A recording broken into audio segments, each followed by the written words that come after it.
In the history of American Cosa Nostra, the threat of violence is just as important as its use, and nearly every member and associate in its history is capable. There are individuals, however, who stand out even among their peers in the underworld. These mobsters are the 30 most feared wise guys in American Cosa Nostra. Number 17.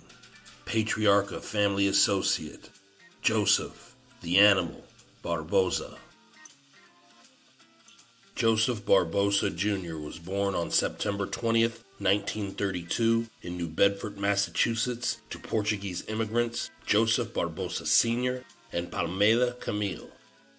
His father was a womanizer and wife-beater who worked as a milkman and a factory worker. He was also a professional boxer who fought for cash. Later, he became a petty criminal and found himself in prison for assault. His mother worked as a seamstress by day and a thief by night, doing whatever she had to do to feed and house her children. Young Joseph had 2 brothers, Donald and Anthony, and a sister named Anne. Growing up in a multicultural area, Barbosa became fluent in Portuguese, Italian, and Spanish. As a young man, Barbosa would follow in his father's footsteps. He would pursue both a life of crime and a career as a professional light heavyweight boxer and member of the United States Boxing Association. Using the name of the Baron, he would find some success in boxing, posting an 8-3 record with 5 knockouts. He would find considerably less committing crime and would soon end up in prison. Upon release, he began working as street muscle and in doing so would meet members of the Patriarcha crime family. In the 1960s, Joe the Animal Barbosa would create a reputation as one of the most violent criminals the city had ever known. He was never officially inducted into the Patriarcha crime family because of his non-Italian ancestry, but within 8 years, during the escalation of gangland warfare, he earned a reputation as one of Boston's most prolific contract killers and sidewalk soldiers for Raymond Patriarcha. Barbosa would be solidly linked to 11 murders, including hits on Edward McLaughlin of the Charlestown Mob, as well as Cornelius and Steve Hughes. Some estimates range as high as 26 murders in 8 short years. His savagery was legendary. It was said that he once bit a man's cheek off and spit it out during a loan collection. It was also rumored that he chewed on a chunk of a man's skull that was blown off when Barbosa shot him. The mob would eventually turn on Barbosa, putting a contract out on his life. Barbosa would then turn state's evidence. Barbosa would testify and be one of the first placed in the witness protection program. He would be found, however, and was gunned down by future Patriarcha capo Joseph Russo. However, despite only being active for a short period of time, Joe the Animal Barbosa still ranks high on the list of Mafia's most feared gangsters. Number 16.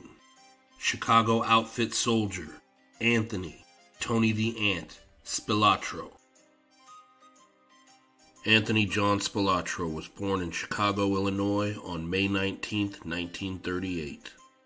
He was the 4th of 6 children born to Pasquale Patsy Spilotro Sr. and Antoinette Spilotro.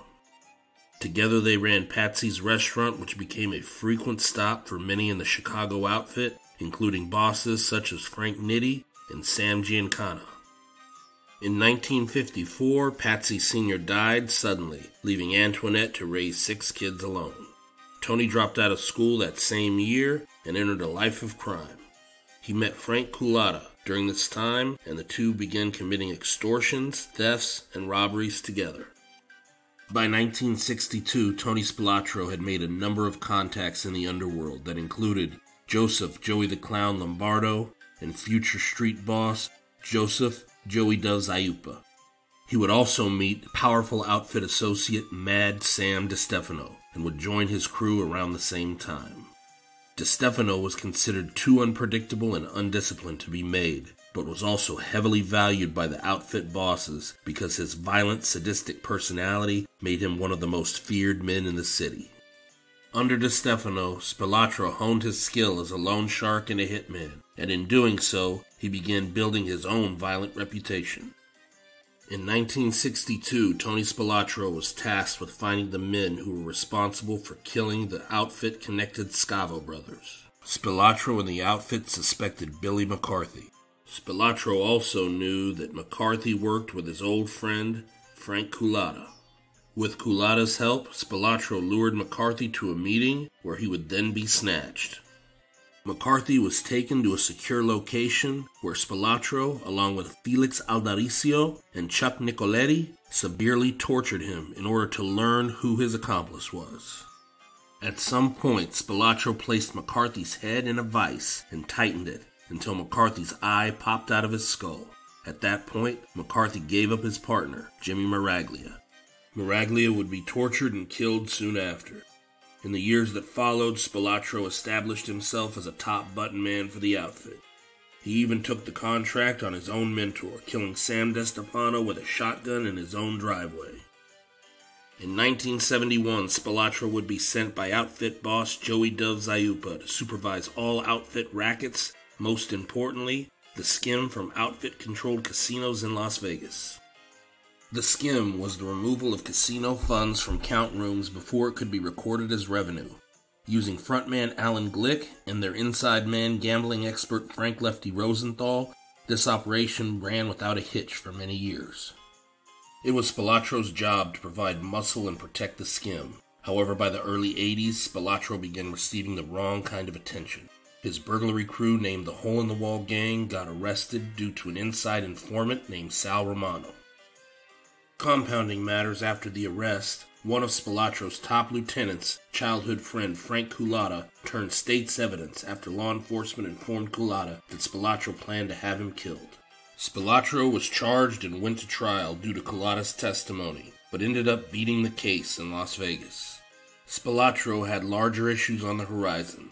He and a number of other mobsters were indicted for a number of crimes related to the Vegas skim. The government was then able to cut deals with other Spilotro associates. This, coupled with Spilotro's attention-getting behavior, spelled his doom. He and his brother Michael were lured to a basement on the premise of Michael getting inducted into the outfit. Instead, the brothers were beaten to death. Many years after his death, Anthony Spilotro is still remembered as one of the most feared mobsters in history. Number 15.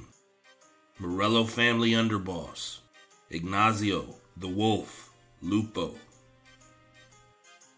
Ignazio Lupo was born on March 21, 1887, to parents Rocco Lupo and Onofria Saetta Lupo in Palermo, Sicily.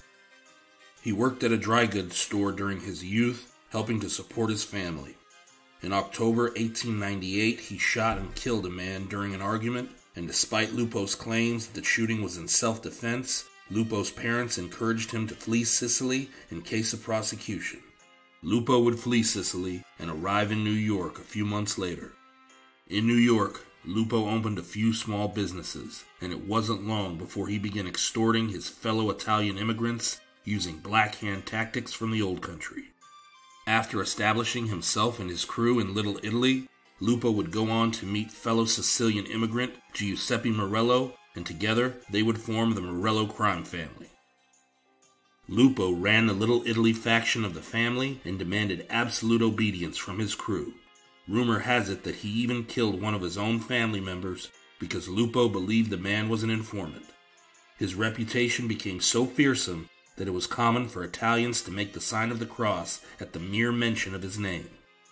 Lupo was a suspect in multiple killings, including Giuseppe Joe the Grocer Catania and the barrel murder of Madonna Benedetto. Over his years in power, Lupo was suspected of upwards of 60 murders. One of the biggest rackets for Lupo and the Morello crime family was counterfeiting U.S. currency. This would prove a lucrative venture for Lupo until 1910, when the Secret Service arrested him and others in the family, including family boss Giuseppe the Clutch Hand Morello. Ignazio Lupo would finally go to prison with other Morello family members for counterfeiting. After his final release, he would die in his home of natural causes, a luxury the most feared man of his era did not afford his victims.